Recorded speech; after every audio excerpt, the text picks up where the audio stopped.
Je suis musulman, de la même génération que les tueurs du Bataclan. Je crois en Dieu, je prie parfois, mais il m'arrive de boire des coups le soir aux terrasses des cafés.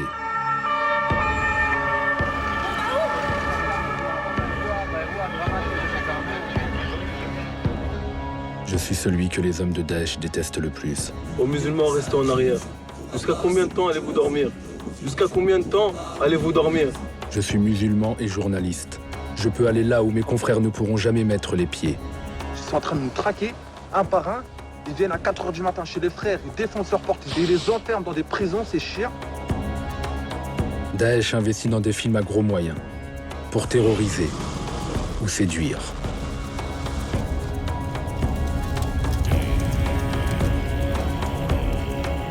Moi, avec une minuscule caméra cachée, je vais essayer d'exposer la coulisse d'une organisation qui contrôle totalement son image. En route vers le paradis. Viens, on va au paradis. Je veux savoir ce qu'ils ont vraiment dans la tête. Montrer leurs soldats les moins brillants. Ça vient d'où quel Facebook? Dévoiler leurs ruses. Écoute, Harry, si je reviens pas, pour une raison ou pour une autre, ce téléphone-là, détruis-le. Pour moi, Daesh, c'est pas seulement des assassins. Je leur en veux d'avoir perverti l'islam tranquille de mon père. Je leur en veux pour les regards méfiants qui me tombent dessus dans le métro. Je veux me jeter sur les couvreurs. Les effrayer bien comme il faut. Leur mettre la peur dans le cœur. Vous ne verrez pas mon visage. Vous n'entendrez pas ma vraie voix. Parce qu'au bout de 6 mois d'infiltration, j'ai reçu un message très clair. T'es cuit, mec.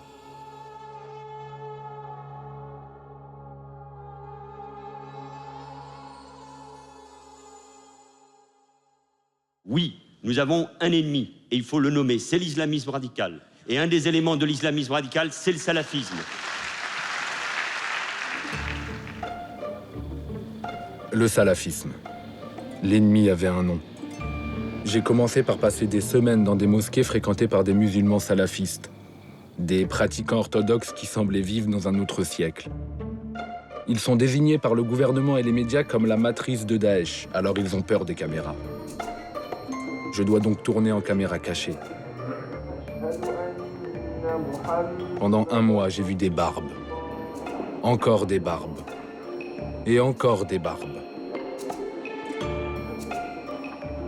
Mais je n'ai pas trouvé de terroristes. Au contraire, ceux qui me parlent de Daesh me mettent en garde contre eux. Fais attention à toi, à tomber dans des sectes qui sont forts. C'est des chansons, c'est des anarchies, ça attendrit. C'est vrai. À la sortie de leur mosquée, il y avait souvent la police.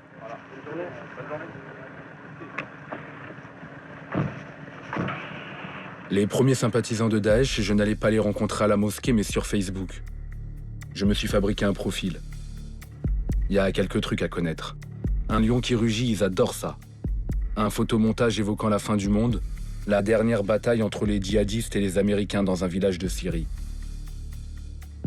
Je m'abonne à quelques groupes Facebook qui font l'apologie de l'État islamique. Comme celui-ci, francophone et explicite. Un livre qui guide et une épée qui secourt. Et là, les nouveaux amis rappliquent par dizaines. Parmi eux, un jeune est plus actif que les autres. Il se fait appeler Abu Oussama en hommage à Ben Laden. Il m'invite à rejoindre une messagerie que je ne connaissais pas. Telegram.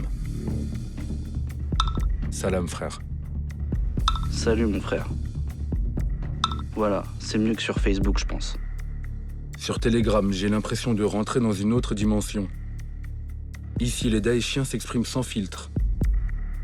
Je me rends compte qu'ils sont en conflit contre les imams et la quasi-totalité des mosquées.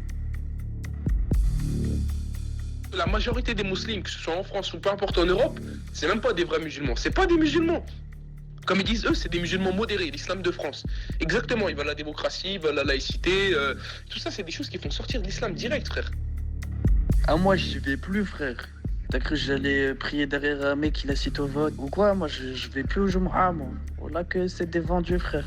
Voilà, ils sont pas du tout dans le hack, hein, dans la mosquée de ma ville. Lui, c'est Abou Chaïd. C'est un gamin et il a le contact plutôt facile. Grâce à lui, j'apprends leur jargon franco-arabe. Faut que je fasse attention. À la première faute de langage, je suis grillé. Quand vous avez mécrit au Tarout, quand vous avez mécrit à la démocratie et à la loi humaine, en faisant le hijra, aujourd'hui vous mécroyez à ces tawarit et à toute cette loi que nous a imposée cette tawarit. Takbir! Takbir! Celui qui est capable de faire la hijra, wallahi qu'il la fasse. Parce qu'après ce jour, vous n'avez plus aucune hujja devant Allah. J'envoie un message à mes frères et mes sœurs qui habitent dans le pays du Kufr.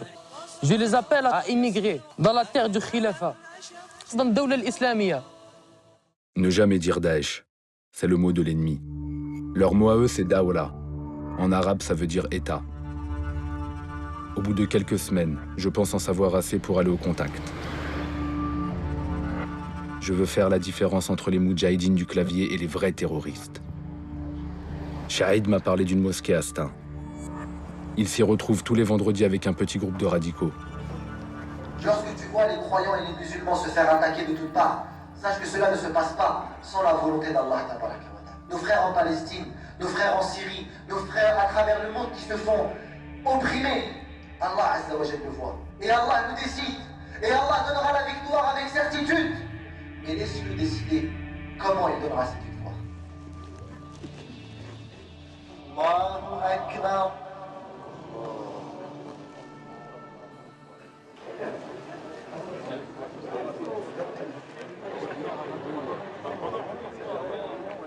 Devant la mosquée, je retrouve Abou Chaïd. C'est le garçon avec la casquette. Salam alaikum. Ça va?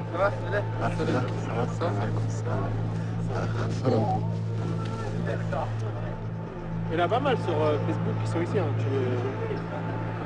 Tu les reconnais physiquement parce qu'ils mettent la photo. Ils sont moins intéressés par la religion que par Facebook. L'enjeu, c'est la partie de cache-cache avec les modérateurs. J'avais tout le monde. Abou Yassine, Jean-Patrick. Après, tu mets des noms de français, ils arrivent quand même à te censurer. Alors que je mettais rien. Ce qui te retrouve. C'est des tarafis. En fait, les salafistes et les daéchiens se détestent. Pour les salafistes, les daéchiens sont des hérétiques. Ils décident à la place de Dieu qui doit vivre ou mourir. Et pour les daéchiens, les salafistes sont des traîtres, des modérés vendus aux mécréants. Ils les appellent talafis. Ils font circuler une image sur Internet les accusant d'être modérés jusqu'à en être efféminés. Ils sont suspectés d'être à la botte des gouvernements occidentaux. Sur Facebook, les sympathisants de Daesh affichent une image truquée. On y voit les dirigeants européens grimés en prédicateurs salafistes.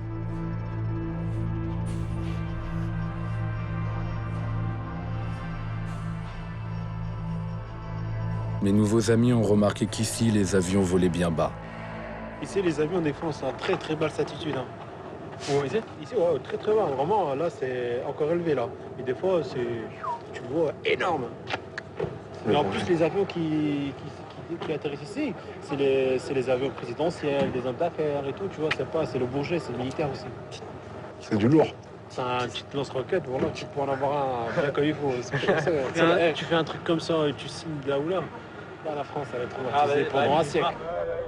Tous ces gars sont connus des services de police. L'homme en bleu se fait appeler Joseph. Il raconte qu'il a été arrêté en partance pour la Syrie avec un mineur et un autre djihadiste à l'aéroport de Roissy. Abou Chaïd se vante d'avoir été attrapé avec un couteau et une cagoule sur le parvis de la Défense, près de Paris. Je dois pointer 4 fois par jour au commissariat et j'ai pas le droit de sortir de chez moi. T'as vu? Tous les deux sont fichés S. Je ne connaîtrai pas leur vrai nom. Moi aussi j'ai un nom de guerre. Une kounia comme on dit chez Daesh. C'est Abou Hamza. Au bout de 15 minutes, ils partent. Et ils ne m'invitent pas à les suivre. Je sens que je n'ai pas encore gagné leur confiance. Je me décourage pas. Je reviens vers mon premier contact, Oussama. Il est moins méfiant que les autres. Il est même assez fier d'avoir fait de la prison. J'ai une situation spéciale. J'ai fait 5 mois de prison pour terrorisme. Je suis sous contrôle, mais j'ai pas de bracelet, alhamdoulilah. T'as fait de la prison ici en France? Oui, à Fresnes. Tape mon nom sur Google. Je vérifie. Il a bien été détenu en février 2015.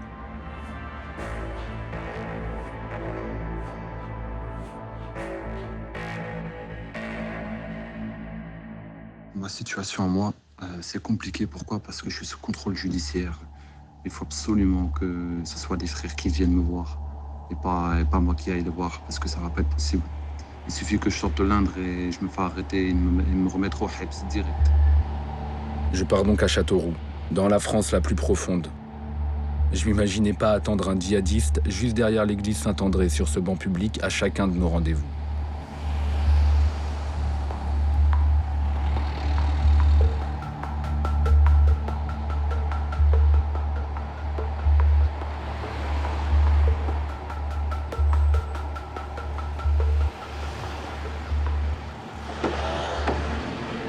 Salam alaikum, frère, ça va? Tu vas bien? Ça va.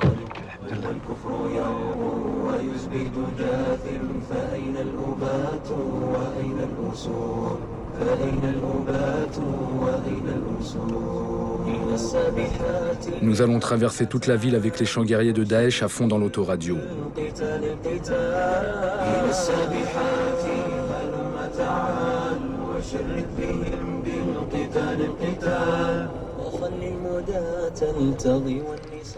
Je me demande pourquoi Oussama a tenu à me rencontrer.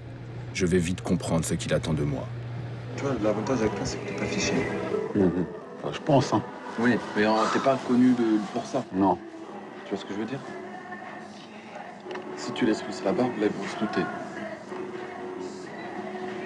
Tu vois? Alors que si tu te fais un truc comme les jeunes, tu vois, un dégradé bien comme il faut, tu vois ce que je veux dire? Avec une petite barbe bien taillée, tu vois, un petit collier comme ça, tu vois ce que je veux dire? Tu te mets bien, tu vois, tu t'habilles bien. Tu te mets toujours en beau gosse. Tu vois, je veux pas qu'ils se doutent. Et comme tu vas venir souvent ici avec ton nom, on va se voir souvent. Tu vois? Inch'Allah. Inch'Allah.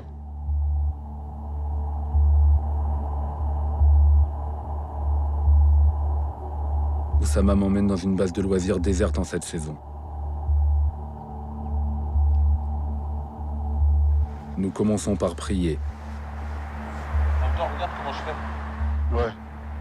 Il fait ses ablutions rituelles dans le lac. J'ai jamais vu ça.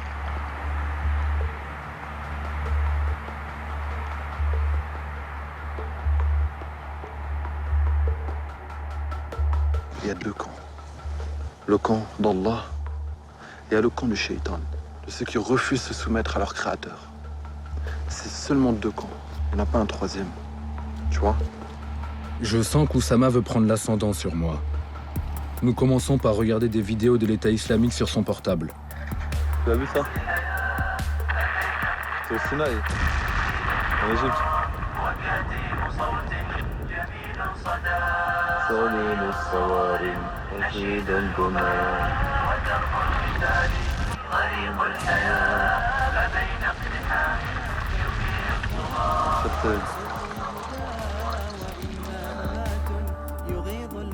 À tous ces musulmans de France et d'ailleurs, si vous avez la possibilité d'émigrer, alors n'hésitez pas. Oussama dit vouloir aller combattre en Syrie. Le Sham, comme il dit. Pendant toute l'après-midi, il va tenter de me convaincre que la mort est désirable. On va aller au Sham. Allah nous emmènera au Sham. On va rejoindre mes frères. On va combattre à leur côté. Il n'y a que le djihad. Subhanallah. L'ordre vous a été donné de combattre le mécréant où que vous le trouvez. Qu'attendez-vous? Wallah, il n'y a rien de plus facile que de combattre l'ennemi.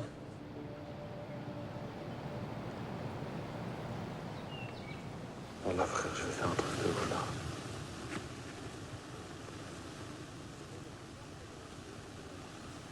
Je veux me jeter sur les couvreurs. Je veux les tuer, je veux mourir après. Je veux qu'Allah me donne le martyr. que je puisse effrayer ses ennemis, ses chiens, ses animaux, ses adullah, ses kuffars, que je puisse les effrayer bien comme il faut, leur mettre la peur dans le cœur, leur montrer la mort. Parce qu'on va mourir, on est fait pour mourir ici. Dans tous les cas, on va mourir. Allah va nous supprimer de dunya. Et va faire d'autres générations qui vont venir après.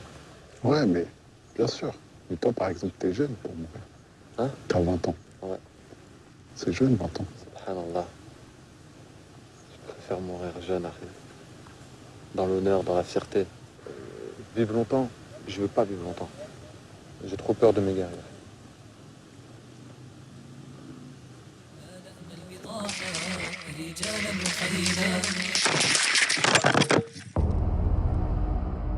Oussama vit perché dans un monde parallèle, quelque part entre la propagande de l'État islamique et la mort télévisée des frères Kouachi. Et toute la France se sont réunis comme ils l'ont fait pour les frères, et on est encerclés. Il n'y a que la mort qui peut nous attendre, ou l'arrestation. On va pas sortir les mains. Oh, pop, venez. Ça, c'est interdit, Harry. Interdit, frère. Tu sors comment? Un coup de chassé dans la porte. Avec ce que tu veux. Je vais pas faire trop de gestes, on sait jamais. Et jusqu'à que tu reçois au moins une vingtaine de balles dans le corps. Ils vont te soulager, Harry.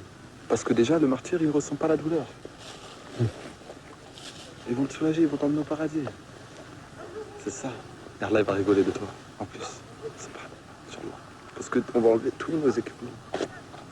Tous nos... Avec le sourire. On se regardera et on dira, bon, en route vers le paradis, Harry. En route vers le paradis, Harry. Subhanallah, Harry. C'est ça, Harry. C'est ça, Wallahi. C'est la vraie, c'est ça le vrai chemin. C'est ça, Harry. En route vers le paradis. Viens, on va au paradis, Harry. On met un terme et on va au paradis, frère. Inch'Allah, ba'idhnillah. Inch'Allah, Jannat al-Firdaus min Rabbil Alamin. Inch'Allah. Salam alaykum.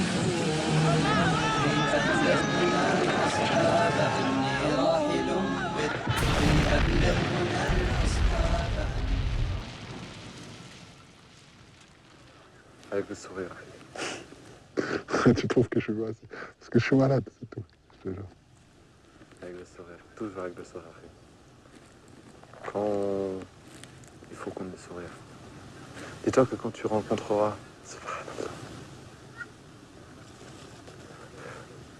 quand Allah t'autorisera le martyr, quand Allah te donnera le martyr, tu rejoindras des femmes au paradis.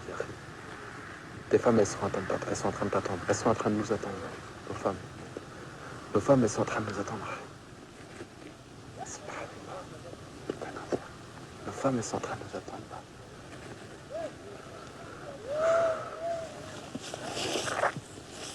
Tu marches vers ta sortie de prison. Tu regarderas au loin, tu verras un immense palais que tu peux pas voir les extrémités. Et il t'appartiendra. Tu verras des anges qui seront tes serviteurs pour toi. Subhanallah. Tu auras l'agrément d'Allah. Tu auras des femmes qui ne voudront que toi. Tu auras ton cheval à côté de toi qui sera fait d'or et de rubis. Et qu'il ne sera que pour toi. Wallah, je te dis pas des bêtises. Hein. Et tu pourras monter dessus. Il aura des ailes. Tu iras où tu veux. Tu verras tes frères. Tu sentiras que du bonheur au fond de toi. Du plaisir. Et ça, c'est rien. Wallah, c'est rien du tout.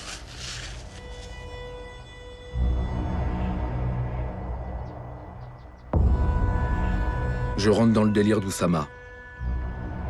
C'est le seul moyen de gagner sa confiance, d'en savoir plus.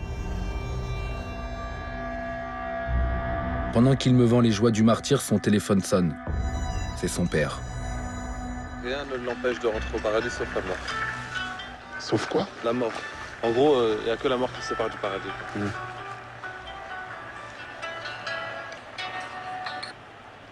Allô? Je suis à Belle-Île. Je me promène. Là, je suis avec Tito. Pourquoi? T'as besoin de moi, là? Pas de soucis. Bon, bah, vas-y, à la tout à l'heure. C'est moi, Tito? Ouais, c'est toi, Tito. Oussama a 20 ans. Il suit un stage de formation d'ouvrier dans le bâtiment. Il a été élevé par sa mère, française, travailleuse précaire en Bretagne. Mais depuis 2 ans, il vit ici chez son père, un maçon turc. Le père d'Oussama, je finirai par le rencontrer, plus tard. C'est un homme digne, qui me rappelle mon propre père. Il est désemparé. Il a accepté de nous recevoir si nous ne montrons pas son visage. C'est lui là sur les photos? Celui-ci dans la voiture, il dormait. Il a quel âge? 6 ans, je crois. Depuis 1 an et demi, cauchemar. Tout ce qui se passe, c'est un cauchemar pour nous. Moi, je crois jamais mon fils est venu comme ça. Je n'ai jamais pensé que mon fils est entré à cause de l'islam dans la prison. J'ai peur parce qu'il y a beaucoup de jeunes et drogués. Il y a beaucoup de jeunes et volent. Mon fils, il vole jamais. Mais il est devenu islamiste maintenant. Mais c'est un dangereux aussi. Voilà. Je vois qui c'est qui avait traîné. Juste, je ne peux pas surveiller sur Internet. Voilà, ça, je ne peux pas. Autrement, ici, tu les copains, qui c'est qui va traîner, toi, je surveille tout ce que je peux. Vous l'appelez la journée? Ah ben, je ne sais pas combien de fois. Je ne sais pas combien de fois. Si je ne vois pas 1 heure, il va aller à l'école, par exemple, il est 5h30, normalement, il est à la maison. J'attends jusqu'à 6h moins le quart. S'il ne vient pas, je l'appelle 1/4 d'heure après. Ça doit vous prendre beaucoup d'énergie, ça, de devoir tout le temps être... Je suis obligé, parce que... inquiète. Le père d'Oussama est loin d'imaginer que dans le secret de sa chambre, son fils est en train de rassembler autour de lui un groupe de djihadistes. Il a même fabriqué un logo qui ressemble à celui d'un jeu vidéo. Les membres du premier cercle sont dessus. La nouvelle du jour, c'est qu'ils viennent de le désigner comme leur chef.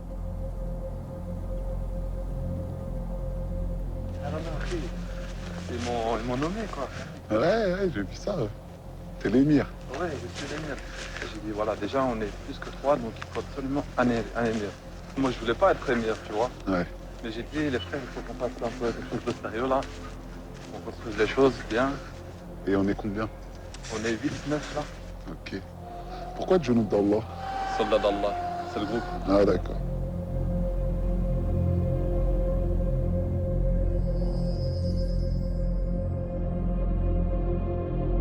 Pour l'instant, les membres des soldats d'Allah sont moins d'une dizaine. En Syrie, il y a Youssef, un Tunisien. Il entraîne les nouveaux arrivants de Daesh. Il les fait rêver avec ses armes lourdes. À Roubaix, dans le nord de la France, il y a Abou Suleiman. Il vient du banditisme des quartiers.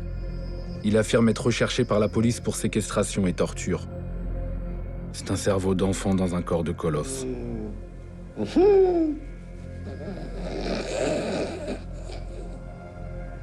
T'es bon, toi.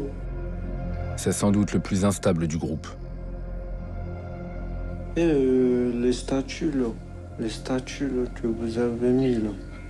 Ils sortent d'où, en fait? Ça vient d'où? Quel Facebook? À Charleroi, en Belgique, il y a Djoulaï Bib, qui rêve de partir en Syrie. À Abidjan, en Côte d'Ivoire, il y a Tamima. C'est un chrétien converti. Salam alaikum les frères. Et qu'il a fait de retour. Restons pas insouciants. Dans l'est de la France, il y a Abou Chaïd, le garçon de 16 ans que j'ai rencontré à la mosquée de Stein. Depuis qu'il a rejoint Daesh, il aime plus le rap. Inch'Allah, t'inquiète pas. Les boubas, la fouine, tout ça, on va les mitrailler, mon gars. Je les allume à la tourelle, mon gars.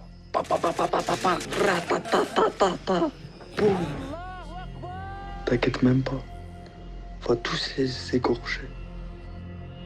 Sur Telegram, ils échangent des photos d'eux, le doigt brandi vers le ciel. C'est un symbole de l'allégeance à Daesh. Drôle de gang. Drôle de chef. Mais c'est pas du bluff. Oussama va me prouver qu'il a une véritable autorité maintenant qu'il est émir. Aujourd'hui, 2 membres de groupe sont venus d'Orléans, Imran et Sofiane. L'un d'entre eux veut se marier pour partir en Syrie avec sa future épouse. Oussama me demande d'être l'un des témoins. Tu vas bien? Alhamdulillah, ça va? Ouais, ça va. Et ça va, alhamdulillah. Ah bon, on va le marier, lui. Hein? On va le jouer. Inch'Allah. Ah là là, Inch'Allah. Hein? Pour la bonne cause. Ah ouais, frère. C'est qui la fille, c'est qui la sœur? Elle est sous ma tutelle en ce moment. D'accord. Je suis tuteur. Et là, la sœur, elle attend? Ouais. Si elle attend, elle est en stress. Elle sait qu'elle va se marier là aujourd'hui? Ah, heureusement quand même. Au fait, tu vas te marier, toi? Je découvre que les Daeshiens se marient par téléphone pour éviter tout contact entre leurs promises et les autres hommes. Regarde. Donc, alhamdoulilah, on a réuni le frère qui désire se marier, les deux témoins, hommes musulmans. Donc, Inch'Allah, on va procéder au mariage. Alors, tu désires bien te marier avec Abu Imran? Ouais.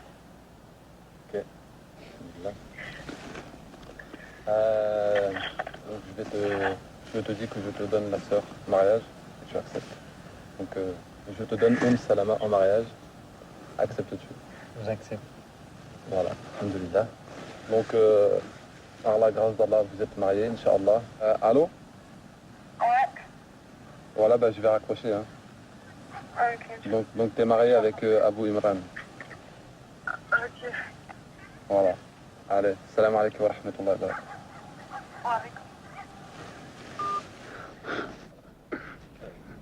Il est marié, frère.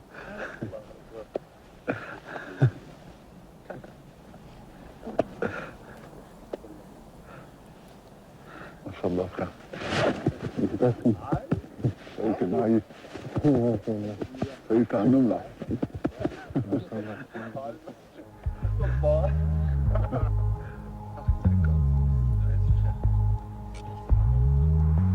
Vas-y, frère. Allez, comment ça? Salam alaikum. Mon frère, on se voit lundi, Inch'Allah, ou mardi, ou là. Ouais, lundi. Ouais. TG. Vas-y, frère. Alaykoum salam. Telegram est le vrai territoire de l'émir Osama. Tous les soirs, je l'écoute s'adresser à ces hommes. Le plus jeune du cercle, Abu Shaïd, est particulièrement sensible à l'évocation des charmes des houris, les femmes du paradis. Juste imagine-toi, le premier instant, frère, le premier instant, quand tu vas te retrouver en face d'une Hur al-Ain, hein? Ah là là, tu pètes un câble. T'es grave attiré, tu te sens attiré, t'es obligé de marcher, tu fais, tes pieds tout seuls, ils vont vers elle. Une attirance de malade. Ah, les houris. Ah, masha'Allah. Ah, je suis en train de rêver. Oh, il y aura du vin, il y aura du miel, il y aura du lait, de l'eau. Inch'Allah, on se baladera dans des jardins vertueux, magnifiques. J'en rêve. Inch'Allah, faut... Inch'Allah, qu'Allah nous accorde le martyr. Il faut qu'on se lance sur l'ennemi, sans armure. Et on combattra jusqu'à la mort. Ah, ça fait rêver, hein. Ça fait rêver, certes. Mais c'est un rêve qui, Inch'Allah, va devenir réalité, subhanallah. Telegram, c'est pas uniquement un lieu où l'on rêve des femmes du paradis. En 2 clics, je trouve les films interdits de Daesh, les décapitations mises en scène comme des séquences de télé-réalité, les snuff movies avec lesquels Daesh propage sa stratégie du choc. Je trouve aussi des tutoriels. Comment fabriquer des bombes, des ceintures d'explosifs, comment piéger des voitures. Principalement en arabe, mais aussi en anglais. Théoriquement, la police est censée effacer systématiquement ces contenus et jeter en prison tous ceux qui les diffusent. Tous ces documents sont d'ailleurs introuvables sur les sites internet classiques. Traquer les contenus djihadistes, c'est le boulot du centre de cybercriminalité de la gendarmerie. Quelques dizaines de gendarmes, des ordinateurs, mais pas un seul arabe. Je suis un peu surpris. Je crois que vous avez personne qui parle arabe dans votre service. Je n'ai pas d'arabophone dans mon service, donc on a utilisé des outils en ligne type Google Translate. Donc là, la traduction est de qualité assez approximative. Donc là, c'est en arabe. On voit d'ailleurs qu'ils postent des liens vers des contenus qui s'avèrent être apologiques. Et là, c'est en traduction en français. C'est pas un handicap de ne pas avoir d'arabophone dans un service comme le vôtre? Ça pourrait être mieux d'en avoir, mais encore une fois, nous ici, on se contente de ce qui est visible sur Internet. Les gendarmes n'arrivent pas à pénétrer le principal outil de communication des djihadistes, Telegram. Pour avoir accès au contenu Telegram, il faut avoir soi-même un compte Telegram. On ne va évidemment pas l'ouvrir sous l'identité colonel Nicolas Duvinage, Gendarmerie nationale, sinon ça n'aurait pas de sens ou pas d'utilité. Donc il faut pouvoir l'ouvrir sous un pseudonyme. Or, même si ça paraît évident pour tout citoyen, l'ouverture d'un compte Telegram ou Facebook sous pseudonyme est extrêmement encadrée en droit français. On ne peut pas le faire dans n'importe quelle circonstance. Des gens qui, entre guillemets, se contentent de faire de l'apologie du terrorisme, ils ne se préparent pas à commettre un attentat, en tout cas pas de façon prouvée, pas de façon évidente. Et là, on n'a pas le droit d'utiliser un pseudonyme. Mais c'est un énorme frein à l'enquête, ça. Absolument. En dernier recours, les gendarmes auraient pu s'adresser à la direction de Telegram. Mais c'est pas si simple. Telegram affirme en argument marketing qu'il ne collabore pas avec les forces de police et de gendarmerie. Donc peut-être un peu naïvement, mais nous n'avons même pas essayé de leur demander des éléments. Telegram a été créé par Pavel Durov. Ce jeune informaticien russe est rentré en conflit avec Poutine. Ce serait pour échapper à la surveillance du Kremlin qu'il aurait créé un réseau de communication totalement impénétrable. Nous voulions l'interroger sur Telegram et Daesh. Il n'a pas souhaité nous rencontrer. Une seule fois, lors d'une rencontre de geeks aux États-Unis, il a répondu à quelques questions. Does it concern you that ISIS is using Telegram? They do.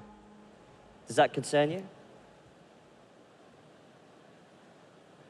That's a good question. Do you sleep well at night knowing terrorists use your platform? You know, that's a very good question, but I think that privacy, ultimately, and our right for privacy is more important than our fear of bad things happening, like terrorism. But ultimately, the ISIS will always find a way to communicate within themselves. And if any means of communication turns out to be not secure for them, they'll just switch to another one. And so I don't think we're actually taking part in these activities. I don't think we should be guilty or feel guilty about it. I still think we're doing the right thing. Thank you very much, Pavel Durov. Thank you, Mikey. Yes. Pavel Durov a une vision très particulière des causes du terrorisme. Sur sa page Facebook, il explique que le gouvernement français est responsable des attaques terroristes.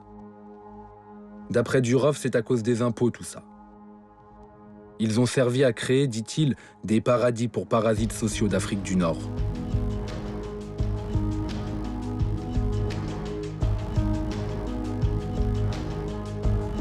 Parmi les soldats d'Allah, on sait que sans un réseau crypté comme Telegram, il est impossible de s'organiser. Alors quand le gouvernement demande des informations, un vent de panique court parmi eux. Putain, on est grillé. Non, le fondateur de Telegram a refusé. Refusé quoi? De donner les infos à l'État, ils peuvent pas nous lire. En octobre 2015, c'est donc par Telegram qu'Osama m'envoie un message urgent. Il veut que je le rejoigne vite à Châteauroux. Il a une nouvelle importante à m'annoncer.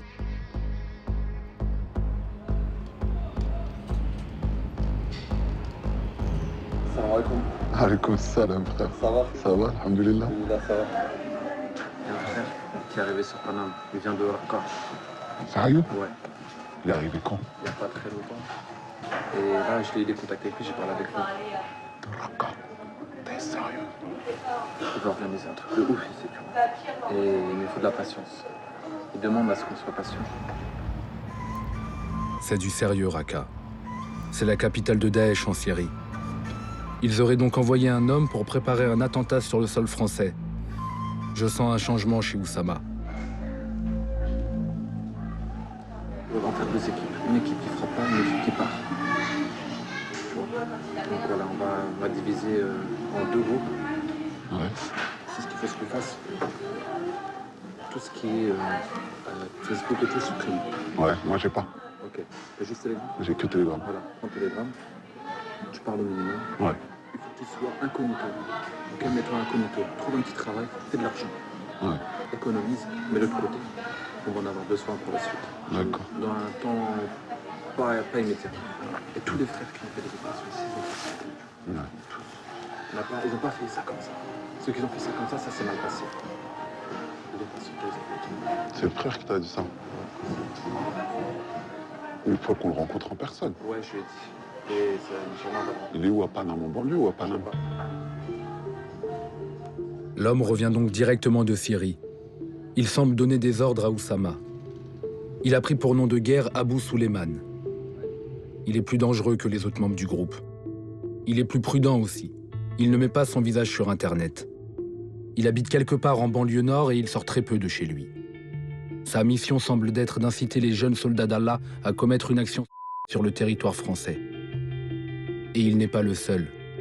Tous les signes qui nous parviennent de Syrie vont dans le même sens.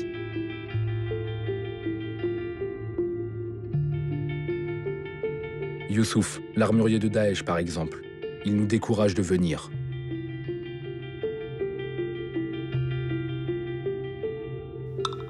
Mon frère, Wallah, de faire un truc en France, c'est mieux. T'inquiète même pas, frère. Mieux que de venir ici. T'inquiète, Inch'Allah. Regarde nos frères en Palestine avec seulement des couteaux. Qu'Allah nous facilite et que par nos mains, l'humiliation des mécréantes soit totale. Suleiman, l'homme de Raqqa, a expliqué à Oussama comment sécuriser ses communications. Un premier pas indispensable pour l'opération.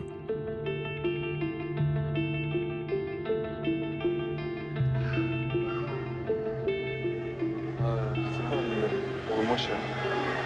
Là j'ai un truc à 10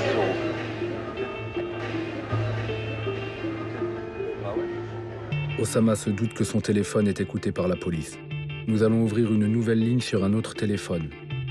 L'opération est illégale. Oussama préfère changer de magasin pour être plus discret.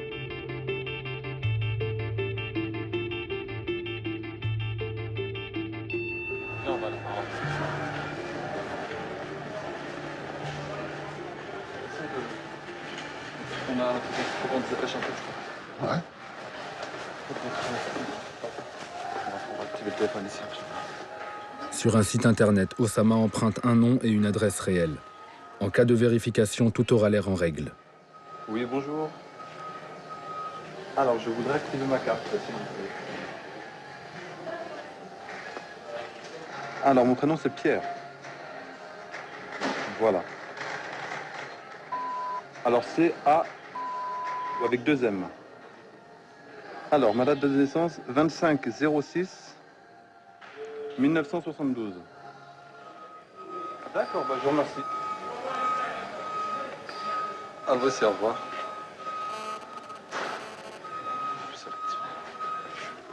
Voilà. C'est une affaire qui roule. On se casse.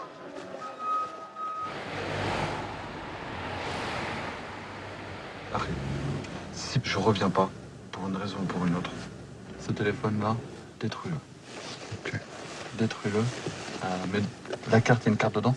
Enlève quand même là. Tu la détruis à part. Jette-la dans l'égout, fais un truc, tu vois. Et ce téléphone-là, détruis-le. Mets-le dans de l'eau, fais un truc. Quitte à courir, s'il te court après, cours. Moi, c'est ce que j'ai prévu. S'il me court, moi, il faut que ce téléphone-là, il soit détruit. D'accord.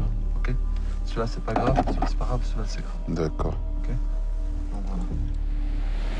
Et Oussama ne se méfie pas seulement de la police. Mon père aussi, pas ce problème. Surveille. À fond. C'est lui qui a été voir le flic, qui a dit ouais, lui, il veut partir. Ah ouais, il a dit que tu te radicalisais, quoi. C'est un mourtad. C'est quoi un mourtad? Apostat. C'est un apostat? Bien sûr, il est pas musulman, lui. Bien sûr, c'est un apostat. Ça veut dire qu'il est un musulman qui a changé de religion. Si Osama est connu de la police aujourd'hui, c'est parce que son père l'a signalé en 2014. Il n'était pas musulman. Déjà, il est devenu musulman, il a changé son religion. Quand il change tout d'un coup, pour moi, c'est une inquiète. J'ai été voir la police pour surveiller mon fils, pour qu'il reste en France. Je déclarais là-bas. Je lui dis, écoute, voilà, mon fils, il est changé, parce que j'écoute les radios tous les jours, des jeux qui partent. Il y a beaucoup de pères et de mères qui pleurent à cause de ça. Moi, j'inquiète et mon fils, il faut surveiller pour qu'il reste en France. J'ai fait déclaration, il dit, il n'y a pas de monsieur, il n'y a pas de problème, c'est bon. 3 jours après, mon fils, il a pris d'avion de Lyon, il est parti en Turquie. Fin 2014, Osama n'a que 18 ans. Il a entendu l'appel de l'État islamique. À l'époque, ils avaient besoin d'hommes en Syrie. Qu'attendez-vous? Comment osez-vous travailler dans cette terre de mécréance? N'avez-vous pas honte? Le chemin est facile. Aucune excuse. En décembre 2014, Osama arrive en Turquie, mais il ne pourra pas franchir la frontière vers la Syrie. La police turque l'arrête, le remet dans l'avion vers la France. Il va être entendu par l'antiterrorisme. Osama a mis tout son dossier judiciaire sur Telegram. Je constate qu'il n'a rien caché à la police française. Je souhaite leur dit-il, c'est mon rêve. Les policiers écrivent. Visiblement en déshérence et psychologiquement fragile, il semble représenter une menace. Mais Osama n'a commis aucun crime, alors il est remis en liberté. Une surveillance est déclenchée. On n'est pas en dehors d'Allah. Les policiers ont ressenti un problème psychologique chez Osama. Alors nous avons sollicité l'avis d'un psychanalyste, un spécialiste de la radicalisation. Il y a juste des morts qui attendent de mourir. C'est comment mourir? On n'est pas mourir ici. Mais tous les cas, on va mourir. Il a dit, nous sommes juste des morts qui attendent de mourir. C'est ça, voilà, il est déjà mort. Donc ça, c'est des gens qui sont capables de tout. Il y a quelque chose qui a ouvert un trou où il ne sait plus comment continuer à vivre. Et qu'il essaie de le rafistoler, quoi, comme il peut. Mais certains ne y parviennent pas, ils tombent dedans. Ils meurent, ils passent à la toxicomanie, ils passent... Je veux dire que la radicalisation, il faut maintenant la penser comme une des issues possibles, parmi d'autres. Tu te tout seul, tu vas en enfer. Alors que si tu pour le djihad, c'est la meilleure des choses. Ça consiste, le djihadisme, au fond, à anoblir leurs pulsions meurtrières. Les anges, ils vont être là, ça t'a gagné, t'es dans la demeure des gagnants, Harry. Osama ne tarde pas à rencontrer un autre radicalisé. Ils sont sur écoute. Les policiers relèvent une phrase inquiétante. « Dès que je peux avoir le martyr, je le prends, je le prends, je le prends. » Une semaine plus tard, le 14 février 2015, Osama est arrêté. Il est emprisonné à Fresnes. En prison, Osama rencontre des islamistes. À Fresnes, il devait y avoir le gratin, là-dedans, là. Ouais, il y avait un frère là-bas, et ils l'ont emprisonné, tu vois, mais ils savent pas c'est qui. Et c'est un émir de... Ah ouais? Il était juste à côté de moi. Son père est loin d'imaginer ce qui se passe derrière les barreaux.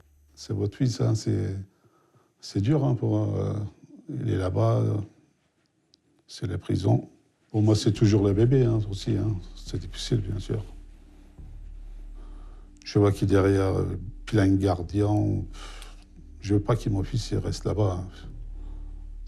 Je voulais qu'il reste ici, travaille avec moi, voilà. Chaque fois, j'ai envie de pleurer, toi. Des fois, j'ai pleuré après sortir, là.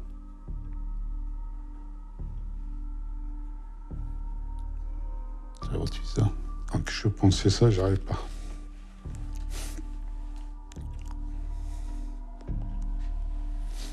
Ça fait mal.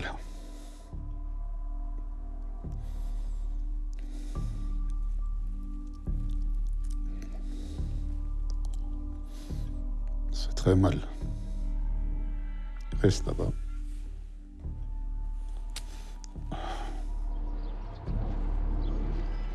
Si t'étais resté 6 ans, peut-être t'aurais changé là-bas. Je me serais encore plus renforcé. Encore plus radicalisé. J'étais carrément trop. Osama a été détenu ici à Fresnes.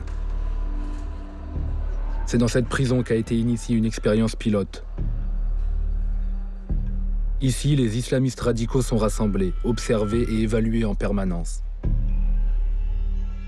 La majorité des personnes radicalisées font l'objet d'un regroupement et ce regroupement s'effectue à l'écart du reste de la population pénale. Dans le cas qui nous intéresse, ils passent d'amateur à semi-professionnel et en fait tout ça, ça se passe pendant la détention. Ce que vous décrivez là, le risque d'influence négative des personnes détenues les unes sur les autres, ce risque il est lié à l'existence même de la prison. Qu'est-ce que vous faites, vous, pour voir comment un détenu y va évoluer? On va observer un sujet, une personne, et on va l'approcher sur son comportement quotidien dans sa relation avec le surveillant, la surveillante à l'étage, dans sa façon de dire bonjour, de regarder son interlocuteur, dans sa façon d'évoluer dans sa cellule. Mais on va également croiser cela avec les relations qu'il va observer avec les enseignants. Lorsqu'une personne vous indique, écoutez, moi, ce qui s'est passé au Bataclan, je n'y étais pas, je ne peux pas en parler, cela doit nous interroger. Pour les surveillants les plus attentifs, les signes de radicalisation ne sont pas toujours ceux que l'on imagine. Vous avez des détenus qui, un jour, vont se raser la barbe. On les verra de moins en moins prier. Vont coller sur leur mur de cellule des photos pornographiques. Vont aller à l'encontre de ce qu'ils étaient. Donc bien sûr que l'observation là est vite faite. Ils sont en sous-marin. Vous arrivez toujours, au bout d'un certain nombre de semaines ou de mois, à voir qu'il y a dissimulation et que, en fait, à l'envers de ce qu'il avait montré, il y a une radicalisation? Alors vous utilisez des termes qui sont des termes absolus, vous arrivez toujours. Je pense que nous sommes effectivement, dans la durée, en capacité de pouvoir évaluer l'imprégnation radicale, l'imprégnation religieuse radicale d'un sujet. Osama a trompé la vigilance des surveillants et de la justice. 5 mois après son incarcération, il sort en liberté provisoire. T'es sorti pour bonne conduite? Non, je suis sorti parce que j'ai eu une audition avec. Il m'a dit que, comme quoi j'étais déradicalisé. Il a dit quoi? Bah, comme quoi j'étais. C'est bon, j'étais tranquille, tu vois. Ah, déradicalisé. Tu lui as dit ça? Tu lui as dit? Takia. C'était que le juge qui est considéré le plus strict, les juges de France en matière terroriste, celui qui libère le moins de personnes.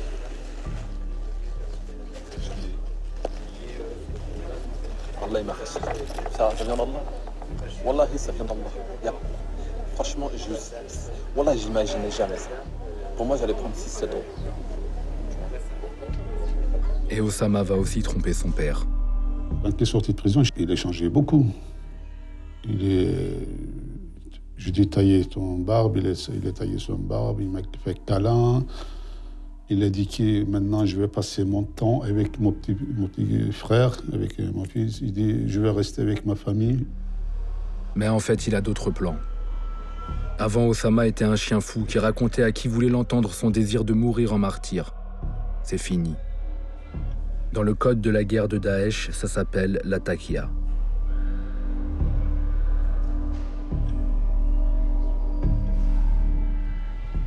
C'est quoi la taqiya? La ruse. Parmi les koufars, pour pas qu'ils te voient ce que tu prépares, ce que tu fais, qui tu es, etc. Le fait de couper la barbe, le fait de mentir sur des choses. Tu vois, c'est ça la taqiya. Il ne jouait pas de copains, c'est ça qu'il m'a dit. Hein. Souvent, il me fait des câlins, tout le temps, il fait des bisous avec les garçons, avec son frère, là. C'est ça qu'il m'a dit. Hein. Il dit, je vais passer le temps avec ma famille. C'est ça qu'il me dit. Qui s'est passé comme ça. Tout le temps, il était comme ça. Après la prison, c'était bien.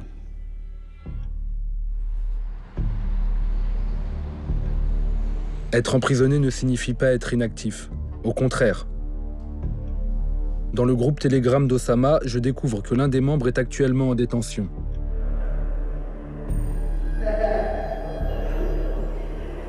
Il s'appelle Cédric Vuillemin. Il est incarcéré depuis 2014 à la prison de Villepinte. C'est lui qui dirige la page Facebook djihadiste à laquelle je me suis abonné au début de mon périple.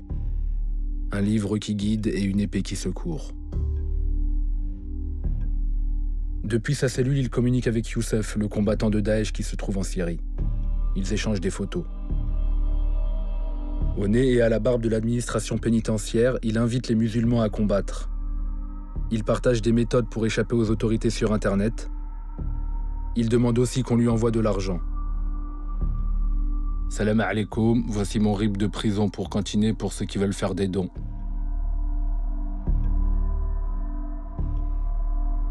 Je reconnais la porte de la cellule, c'est un peu partout, dans tous les établissements pénitentiaires. Oui, ça m'est familier. C'est un détenu daéchien. Qui a l'air en forme. Qui a l'air en forme, il fait de la muscu. Voilà. Et qui a une page Facebook. Mais bien sûr, il doit avoir un téléphone, ce monsieur, en prison. Un smartphone même. Voilà. On lutte contre ça.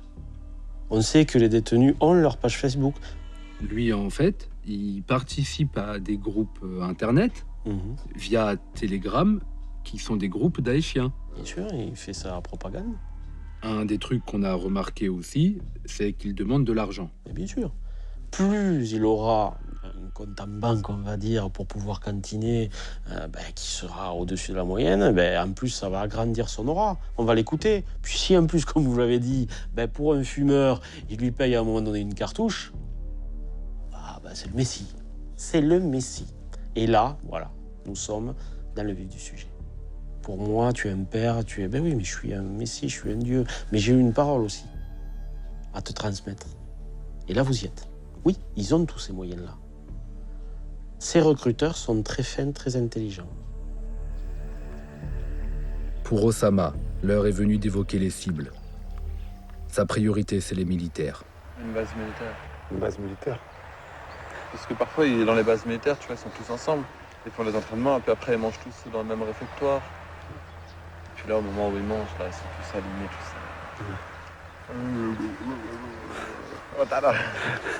Tu vois ce que je veux dire? Ça peut être bien. Dans tous les cas, il faut que ce soit des gens armés, non? Même s'ils ne sont pas armés, regarde. Si par exemple ils ne sont pas armés, on les tue tous. Là, on continue notre parcours. On fait un programme. Après, ça peut être quoi aussi? Ça peut être un journal. Un journal? Des journalistes. Parce que eux, ils sont en guerre, mais avec leurs paroles contre l'islam. Ça leur fait mal. Comme ils ont fait à Charlie, tu vois. Faut leur casser le cœur, faut tout leur casser, tu vois. Par surprise, qu'est-ce que tu veux qu'ils fassent? T'arrives. Ils sont pas protégés, hein, faut pas croire. Ils sont pas protégés du tout. Après Charlie, ils étaient tristes, les gens. Ça suffit pas. Il faut qu'il soit plus. Il faut que le sang coule. Ça coule beaucoup. Il faut qu'il meure ici par milliers. Par milliers, par milliers. Je veux voir des milliers de Français qui meurent. Partir avec le sourire, il nous faut taper la France, il est temps de l'humilier. On veut voir de la souffrance et des morts par milliers. La bataille est engagée. Osama va donner ses nouvelles consignes à son groupe sur Telegram. Moi, je veux agir ici. Bien sûr. Trop de complications pour partir, ça m'a gonflé. Frère, on est d'accord. Je veux les attaquer chez eux. Frère, on discutera de ça en tête à tête. Oui. Bon, c'est quoi le plan là? Je comprends plus. C'est d'aller en Syrie ou de faire le djihad ici? Ici.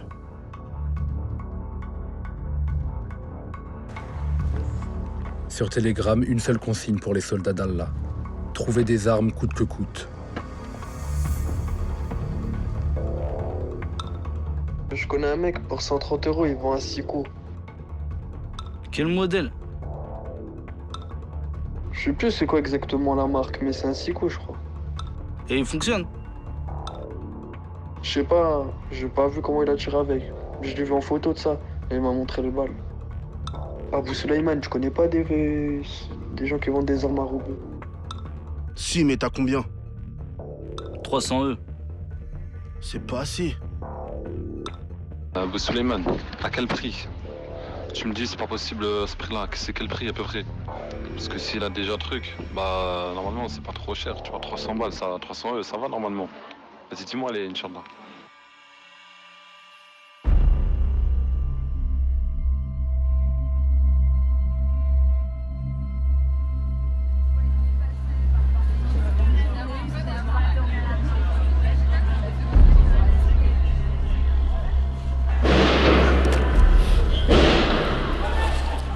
Le 13 novembre, je suis chez moi quand les premières informations tombent.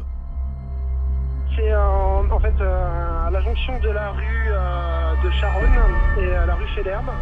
Et donc ils ont dû probablement passer, descendre, tirer plusieurs rafales à l'extérieur et probablement même à l'intérieur, à ce que j'entends. Savez-vous si dans ce quartier il y a des lieux, des endroits qui sont susceptibles d'être visés par un attentat? Je prononce ce terme sans savoir évidemment si à l'heure actuelle il s'agit d'un attentat, mais le savez-vous si... A priori non.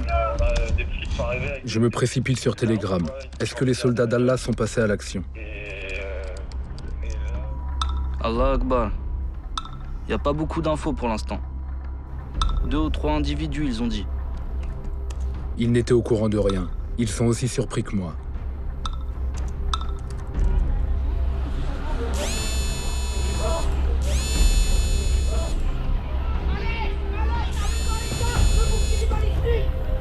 Les casques, le bouclier! Éloignez-vous.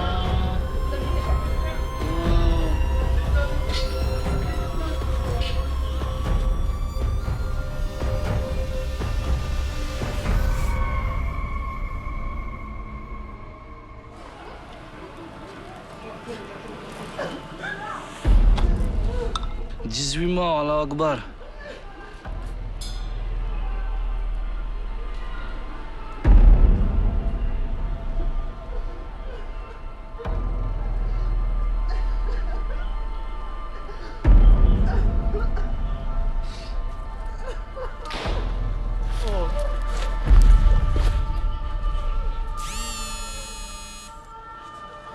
Désactivez vos Facebook, les frères. On sait jamais si c'est un frère de notre Facebook qui a fait ça.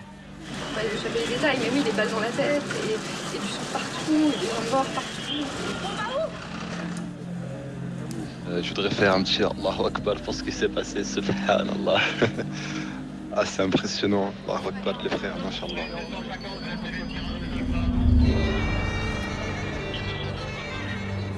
Le jour de mes 20 ans, attentat, gloire à Allah.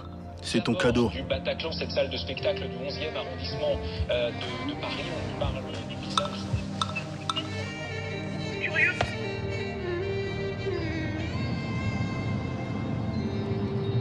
Trois jours plus tard, je retrouve Oussama à Châteauroux.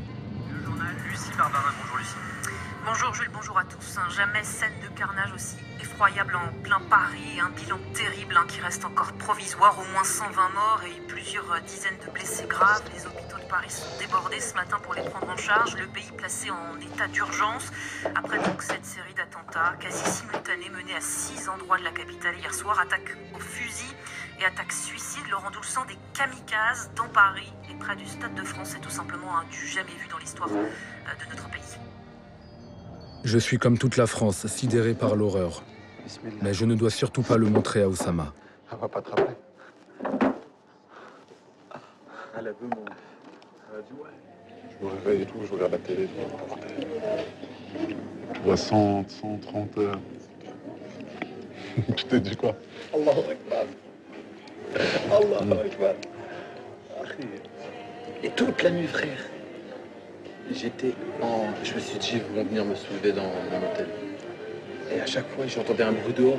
Je dis, attends, je crois à chaque fois parce que j'ai été traumatisé de la fois où ils m'ont soulevé. Enfin, traumatisé, ça me reste dans la tête, tu vois. Tu vois ce que je veux dire? Puis il n'y avait rien pour me défendre. Avec mes mains, ils vont faire quoi? Ils sont juste à me faire, tu vois ce que je veux dire? C'est pas la peine. Moi, si je veux me défendre, c'est avec des trucs. Bah ouais. J'ai rencontré un gros Un gros moujir. Ah ouais? Un gros talafi. Le pire, mais même pas, c'est un apostat. Et il m'a dit quoi? Il m'a dit il faut que le monde entier se réunisse contre Daesh. Tu lui as dit quoi? J'ai rien dit, je l'ai laissé parler. C'est des terroristes. Après ça, après avec un sac. Après nous les musulmans en France, c'est nous que ça retombe et tout. Ça m'a saoulé. Osama a décidé de changer d'endroit.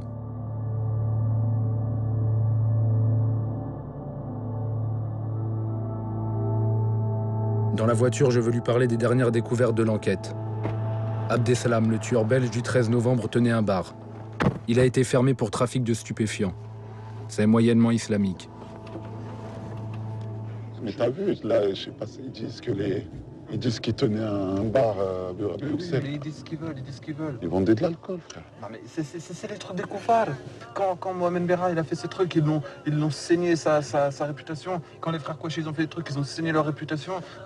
Ils ont saigné la réputation des talibans, ils ont saigné la réputation de Daoula, ils ont saigné la réputation de tout le monde. Ouais. Des lions, frère, c'est des lions, c'est pas autre chose que des lions. Donc toutes leurs informations sur eux, tu supprimes de ta tête. C'est que des conneries. Mais c'est que ça, frère. Faut qu'ils décrédibilisent à fond. Ils peuvent pas se permettre de montrer des bonnes choses, tu vois. Ouais, ils veulent pas qu'on ait des exemples. Ah non. Mais ils veulent surtout pas montrer qu'ils font des choses bien. C'est ça qu'ils disent à chaque fois. Ils disent que c'est des frères, ils sont perdus. Ils sont endoctrinés. L'arabe. Toi, t'es endoctriné? Ah, moi, je suis endoctriné, moi, à fond. Ah ouais, moi, je rigole pas, moi. T'es radicalisé. T'es radicalisé, totalement. Ah, c'est ouf. Après le 13 novembre, c'est l'état d'urgence. Nous engageons des perquisitions. Ces perquisitions doivent permettre aujourd'hui... Il y en a eu combien cette nuit, monsieur le ministre? Cette nuit, il y en a eu 128. 128 autres? Absolument. Parmi les 128 perquisitionnés, il y a un membre des soldats d'Allah, Abou Chaïd, le plus jeune du groupe. Ah mais vas-y, tu vois l'intervention, tu rigoles, frère. Ils sont arrivés, ils ont explosé la porte avec des explosifs. Ils ont défoncé la porte de ma chambre. Moi, je dormais. Ils m'ont sorti du lit. Pendant un, il m'a mis une patate. Il m'a mis les menottes. Après, ils m'ont mis la couverture sur la tête, comme dans les films. Après, ils m'ont mis sur mon lit, ils m'ont mis la couverture. Et ils m'écrasaient, ce fils de chien, là. Ils ont quadrillé le quartier et tout, il y avait des chiens. Mais les chiens, ils l'ont pas fait rentrer chez moi, tu vois. Ma mère, elle a dit, vous rentrez pas avec vos chiens chez moi, là. L'étau se resserre autour des djihadistes. Osama a organisé une réunion. Il veut accélérer les opérations. J'arrive en avance, nous prions ensemble.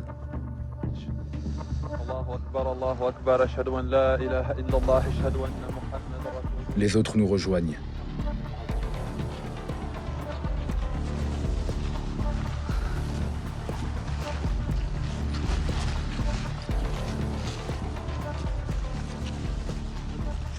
Là, aujourd'hui, on est dans une prison à ciel ouvert. Les frontières, ils les ont fermées. Ils ont tous leurs soldats, leurs shayatin qui sont à la recherche, ils sont en train de nous traquer, un par un. Ils viennent à 4h du matin chez les frères, ils défoncent leurs portes, ils humilient leurs femmes, ils humilient leurs enfants, et ils les enferment dans des prisons, ces chiens.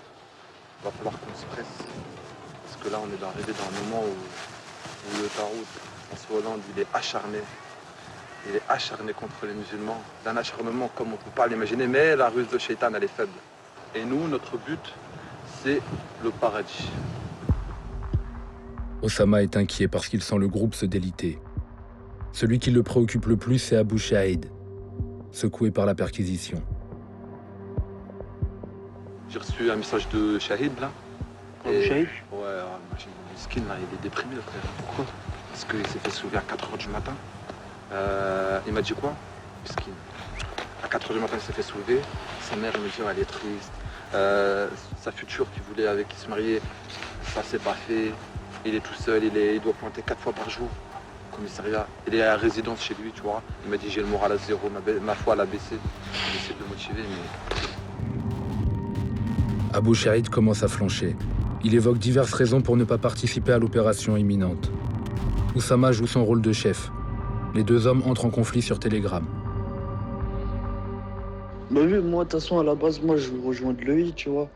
Après, j'ai pensé à cette possibilité-là de rejoindre ce groupe-là pour qu'il me finance, en fait. Wallah, s'il y en a un qui veut faire un truc tout seul, et bah qu'ils partent directement. Vraiment qu'ils partent directement. Dans ce groupe-là, il n'y a pas de solo. Vraiment, je veux pas qu'il y ait de ça. Donc il faut qu'on soit déterminés. Donc voilà les frères. Inch'Allah, on va se rassembler, on va discuter, on va concrétiser les projets et on va agir. Ouais mais vas-y frère, il faut s'entraîner. Toi t'as cru que tu allais gérer des calaches comme ça ou quoi? Voilà, il voudra tirer frère, sa calache elle va s'enrayer, il va passer pour un con. Eh oui, tous ceux qui ont frappé ici sont partis au Chem s'entraîner.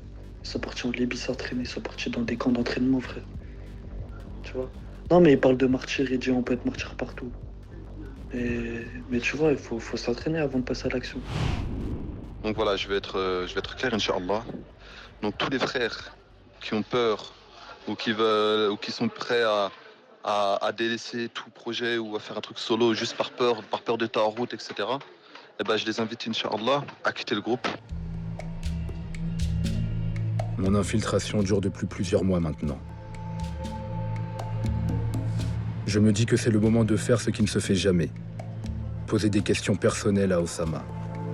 Sur son passé, ses fêlures. Je sais que ses parents sont divorcés, qu'il était en errance. Mais qu'est-ce qu'il a dans la tête? Qu'est-ce qui pousse à tuer et à mourir? C'est les services turcs qui t'ont pété. Ouais. Ah, toi, t'es cramé, mais un truc de ouf. Les Turcs, toi, tout le monde sait que t'es dans le délire, que t'es radical, toi. Y'a personne qui... J'étais pas connu il y a un an. Il y a un an, t'étais tout neuf. C'est vrai, non. C'est que moi, ça m'intéresse de savoir comment. T'étais de l'agneau qui jouait à la PlayStation. Parce que j'imagine que tu jouais à la PlayStation. Et que t'écoutais quoi? T'écoutais du rap? Rof. T'écoutais Rof. À l'école, t'étais naze. Non, je t'aime. Ça va? Qu'est-ce que j'ai fait? J'ai quoi comme projet? Rentrer dans l'armée. Ah ouais, tu voulais rentrer dans l'armée? Quand j'étais un peu plus petit, ouais, vers 16 ans. Vers 16 ans? T'as fait un peu des tests et tout, moi? Ouais. Ouais? Et alors? J'ai été à... Bah, ils m'ont recalé. Ils t'ont recalé à l'armée? Pourquoi? Allah, il m'a protégé d'eux. Ah, mais comment ça se fait qu'ils t'ont recalé? Physiquement, il n'y avait aucun problème. Ouais. J'étais même au contraire, tu vois. Ils ont dit que t'étais fou? Ils m'ont sorti comme excuse les yeux, comme quoi je voyais pas trop bien de l'œil gauche. Et bon, on m'a recalé. Et du coup, je termine dans le bâtiment. Pour le père d'Osama, cet échec est déterminant.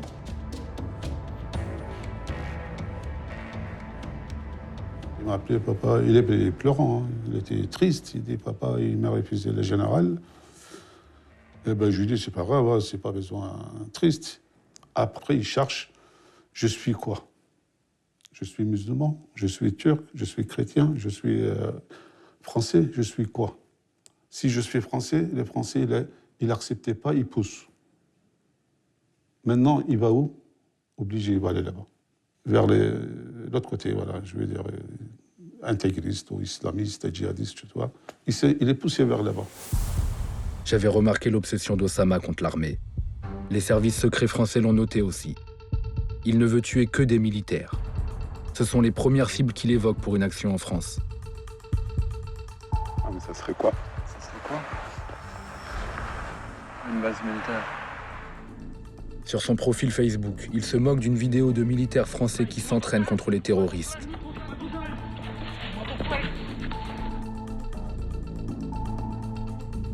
Osama est passé des publicités léchées pour l'armée française qu'il voyait à la télé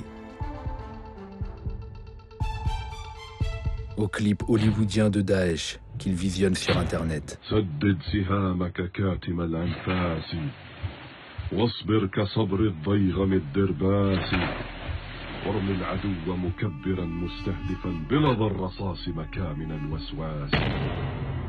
Il voulait structurer quelque chose de pulsionnel qu'il sentait monter en lui. Et l'armée, ça permet de cadrer les pulsions, certaines pulsions meurtrières, et de leur donner de leur permettre de faire la guerre, éventuellement de mourir, mais dans un cadre bien fixe.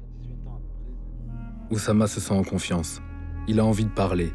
Il me dévoile un épisode de sa jeunesse dont il a honte. Il y a un gars, il a failli m'emmener dans le satanisme. Ah ouais? Je te jure. Des hard rock et tout? Ouais. T'aurais été au Bataclan là-dessus. 14 ans peut-être. Je traînais avec un gars, il était à fond dedans. Mais quand je te dis satanique, c'était pire que ça. Lui, il invoquait les djinns. Ouais. Pire que ça, lui, c'était pour le diable. Il disait clairement, on va invoquer le diable. Il me disait, il disait, on va se transformer en loup-garou et tout. À un moment, il m'avait mis une perruque de punk. Il m'avait fait des croix à l'envers. Il m'avait dessiné une croix sur le torse. Ça m'a fasciné. J'étais scotché dedans. Il m'avait donné un livre gros comme ça, sur un livre de Satan et tout. Sur les... Et je le lisais. Et j'étais trop dedans. Je faisais des rites dans ma chambre. Sérieux? Oh frère, des trucs de malade. Oh là là, je sais pas. Et je me disais, oh là là, je fais toute une bêtise là. Je me sentais pas bien en même temps, tu vois. Allahu Akbar. L'égarement dans lequel j'étais à Rizzo. Moi, j'ai rencontré beaucoup de jeunes qui étaient dans cette période de très grande dépression, de sous-estime, de mésestime d'eux-mêmes, qui se considèrent comme des déchets, rien du tout. Et puis, voilà, il y a une dimension extrêmement dépressive. Et puis, tout d'un coup, il rencontre un sens. Un sens, quelqu'un qui veut leur dire mais en fait, vous êtes quelqu'un qui doit remplir une mission, vous êtes un élu. Vous pouvez faire quelque chose, et quelque chose qui n'est pas pour vous seulement, mais pour votre groupe, votre communauté, pour l'humanité. C'est ça qui est... Un adolescent, c'est quelqu'un qui est prêt à faire quelque chose pour l'humanité. Et donc, à ce moment-là, je commençais à me poser des questions. Ta mère, elle est athée. Voilà, athée. J'ai arrêté l'alcool. Je me suis dit, j'arrête de boire après. C'est à ce moment-là que le Iman est rentré dans mon cœur. Mais là, t'avais personne. J'ai été sur Internet et je regardais des vidéos. Mais c'est où sur Internet? Tout plein de sites. Non, j'ai regardé une vidéo en fait. Elle est machallah parce qu'elle te dit tout, tu vois. Et il faudrait que tu la regardes. Faudrait que tu me la montres, bah ouais. C'est celle-là qui t'a donné, qui t'a fait rentrer dans le game. Ouais. C'est la vidéo qui a changé ta vie. Voilà le film qui a fait basculer Oussama dans l'islam radical. Je suis surpris. Ce n'est pas une vidéo de propagande de Daesh. Ce film est produit par des évangélistes américains d'extrême droite, des théoriciens du complot. The project is literally the secularization of the world. To completely strip the world from religious beliefs. A new study says the news media have been pushing a gospel of godlessness on the American public.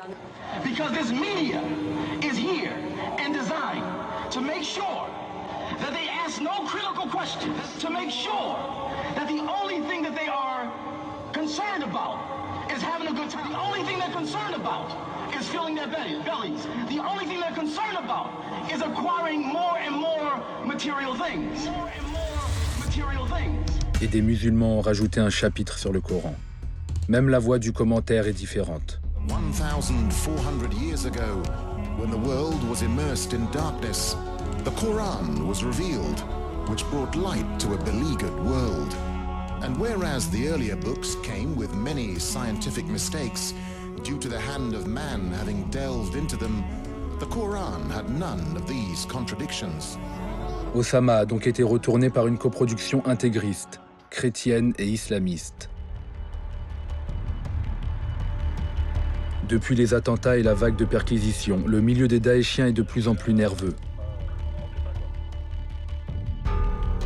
Joseph, l'homme en bleu que j'avais rencontré au début de mon enquête, se méfie de moi. Via Facebook, il m'envoie un message inquiétant. « T'es grillé, mec. Change de taf. » Qu'est-ce qu'il sait? Je réponds par un point d'interrogation et j'attends. S'il sait que je suis journaliste, c'est devenu dangereux pour moi. J'envoie quelques messages dans le groupe pour évaluer le danger. Personne n'est menaçant. Ma couverture tient toujours. Je pense que Joseph bluffait. Quelques jours après, je reçois un message. Souleymane, l'homme sans visage, le vrai chef du groupe, me demande de me rendre devant une station RER.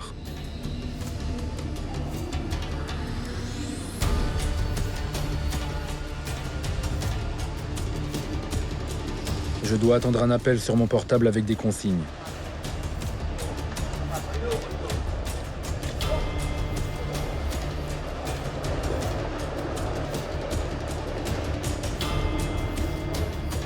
Il vient. Quelqu'un doit me rejoindre sur le quai.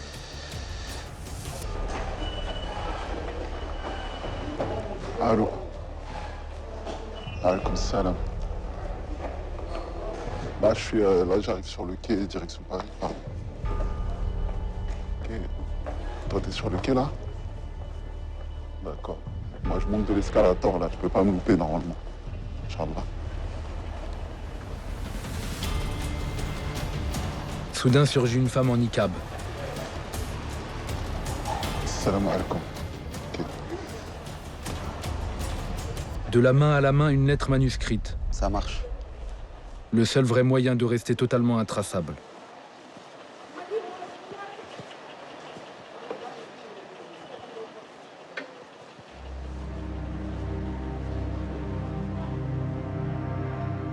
Cette lettre, ce sont les consignes pour l'opération que Oussama doit mener en France.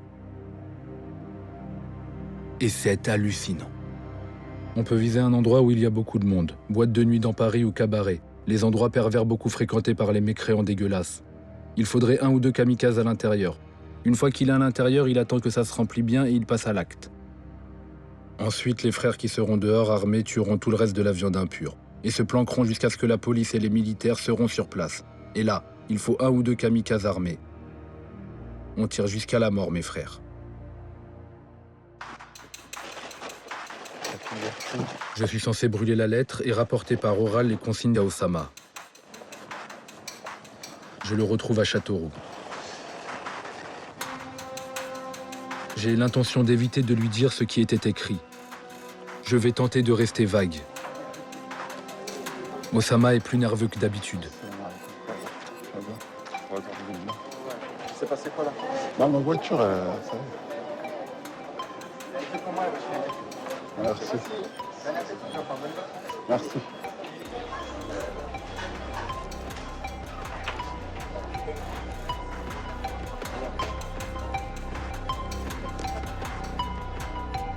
Allez chercher à la gare. Bon, bah, j'ai récupéré la lettre du frère.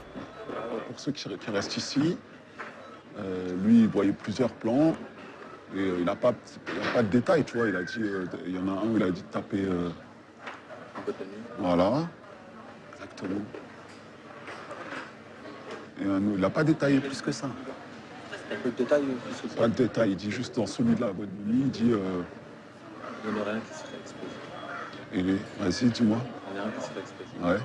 Ensuite, il y en a un qui sera là, le canard de Rennes. Les gendarmes et tout, ils arrivent. Et il y en a d'autres qui sont cachés et les canards des gendarmes. Exactement ce qu'il a dit. Exactement ce qu'il a dit. Comment tu sais? On en a juste aujourd'hui, on en a parlé vite fait. D'accord. En fait, Oussama connaissait déjà le contenu du message. Je réalise que cette lettre a juste servi à tester ma fiabilité. Le réseau des soldats d'Allah voulait voir si j'étais capable d'appliquer une consigne sans les trahir. Désormais, ils pensent pouvoir me confier des tâches risquées. Alors? Ça ne va pas tarder. Bah oui, ça c'est une bonne idée. Après, ça sert à réfléchir, ça à voir. On avait quel matos? Ça c'est bon, ça. Sérieux? Le frère Abou Sulaiman. Ouais. Il a fait le barrage.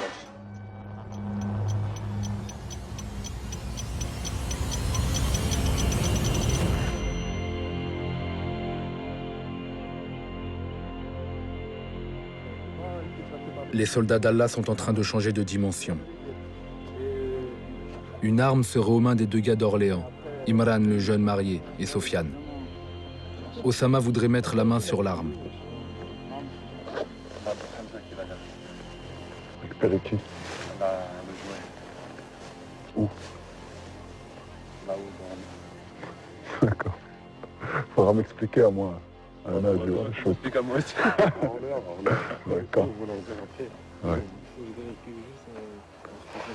Ouais, faut pas sûr, c'est bon, elle est toujours là d'ailleurs. Comment? Faut voir si elle est toujours là. Si elle est toujours là? Ouais. Vous êtes pas sûr si elle est là? Si. Non, on l'a pris. Vraiment, elle est enterrée. On l'a mis dans l'endroit où elle est. On a des endroits exacts, on sait où elle est enterrée. D'accord. Elle fonctionne? On l'a pas essayé. Elle est propre. Elle est propre, à ce qui paraît, elle n'a jamais été utilisée. Je pars à Orléans. Imran et Sofiane doivent me montrer où l'arme est cachée pour que je puisse la récupérer en cas d'opération. Non, pour moi, c'est l'endroit le plus sûr ici, tu vois. Je vois pas d'autre endroit où le cacher sans qu'on le perde, tu vois. Ouais. Mais vous savez pas si schéma. Non, je lui dis, mais on essaie, mais la perle. Ah ouais.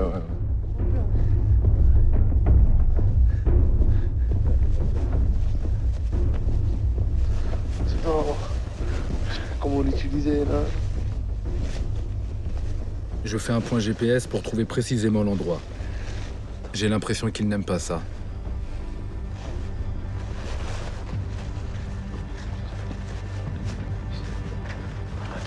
Il n'y a pas des bastos.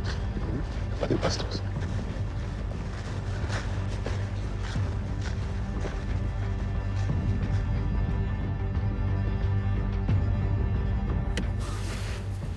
Le lendemain, je repasse au même endroit. J'ai l'intention de signaler l'arme à la police, mais je veux vérifier si elle existe. En fait, il n'y a plus rien.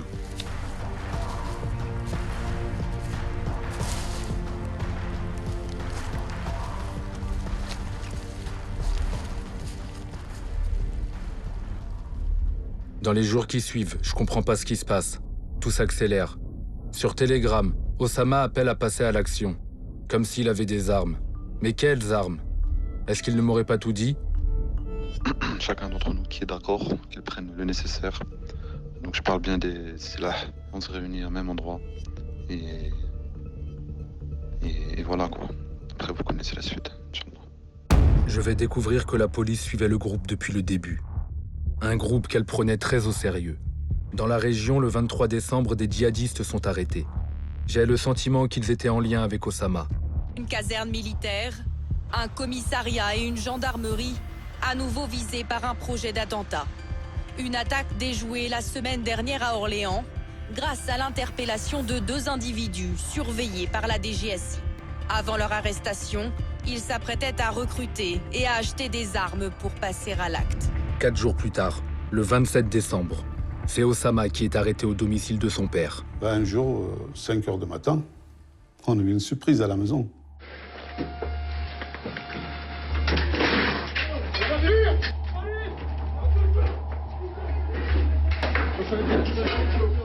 Couchez-vous! Je sais pas combien de police cagoulés qui sont rentrés chez moi. Ils ont cassé les portes. Un bruit, bouge pas, couchez-vous. Il est plein de bruit. Tu vois. Quand vous vous réveillez, vous savez pas qu'est-ce qui se passe. Ils sont mis la manotte à moi et ma femme. Et pourquoi ils me faites ça? Je suis pas un terroriste. Si vous aviez eu des informations que votre fils y préparait quelque chose... Ah bah, je jure, je vais signaler.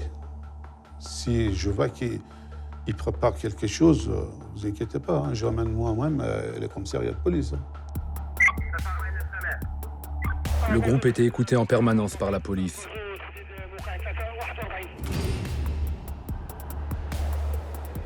Certains sont en prison, d'autres ont renoncé provisoirement au pas au djihad. Abou Suleiman, l'homme sans visage de l'État islamique, n'a pas été arrêté. Il me demande d'aller chercher une nouvelle lettre avec de nouvelles consignes. J'ai rendez-vous dans une école islamique. Ici, la messagère en niqab passera inaperçue. C'est la même qui m'avait remis le premier courrier.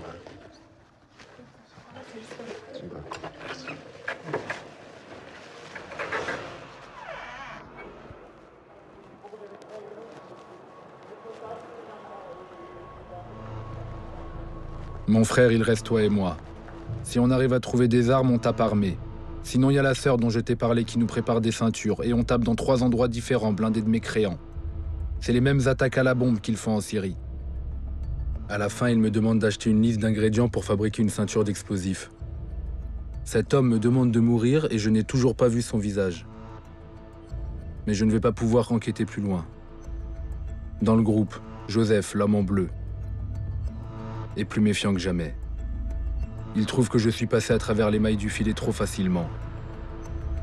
Il veut me fouiller à notre prochaine rencontre. Il m'envoie un dernier message. T'es cuit, mec. Mon infiltration s'arrête là. Quelques semaines plus tard, Youssef, l'armurier de Daesh en Syrie, s'inquiète du silence sur Telegram. Où sont les frères? Ils ne connectent pas. Qu'est-ce qui se passe avec vous? La cellule des soldats d'Allah n'existe plus. Quant à moi, au bout de 6 mois d'infiltration, j'ai changé. Je les ai vus comme ils sont. Pour moi, ils ont perdu leur fascination vénéneuse, celle qu'ils exercent à travers leur propagande. Je n'ai plus peur d'eux. Derrière les visages des jeunes assassins de Daesh, je vois maintenant des paumés, frustrés, des jeunes faciles à manipuler. Sachez qu'on a reçu ordre d'Emir Al-Mouminin de vous tuer où que vous soyez. Vous avez du sang dans vos mains pour la simple raison que vous allez participer à lire ce président qui... Qu'attendez-vous? Qu'attendez-vous? À l'image de Kevin, venu de Toulouse pour combattre en Syrie. L'État islamique lui a offert quelques jours de vacances à Mossoul. Et un dernier tour de manège avant de le faire monter dans un camion. Allahu Akbar! Et je n'ai pas vu d'islam. Juste des jeunes perdus sur lesquels la vie pesait trop lourd. Le paradis, c'est une source de bonheur, une source de tranquillité, de stabilité. Et nous, notre but, c'est le paradis.